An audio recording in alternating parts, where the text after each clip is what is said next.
அதிமுக மூத்த தலைவர் சைதை துரைசாமியின் மகன் வெற்றி துரைசாமி இமாச்சலத்துக்கு சுற்றுலா சென்றபோது அவரது கார் ஜெட்லிட் நதிக்குள் பாய்ந்ததில் பரிதாபமாக உயிரிழந்தார்.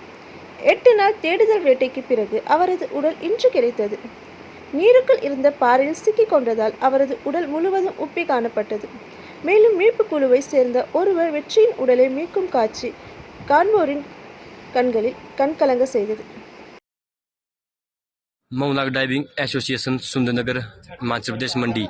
आप देख सकते हैं अमेरिकाओं पीओ में ये जो डेड 6 दिन के बाद प्रयास करने के बाद जो आज हमने 2:00 पे बॉडी निकाली है मऊनाग डाइविंग एसोसिएशन सुंदरनगर वालों ने हिमाचल प्रदेश। आप देखते हैं 6 किलोमीटर का एरिया सर्च करने के बाद बॉडी हमें आज हाथ में लगी है। हमारे जो गोताखोर है तिलकराज आप देख सकते हैं, ये हमारे अध्यक्ष जी, हमारे भाई जी, उप प्रधान जी, हमारे लक्ष्मण दास जी।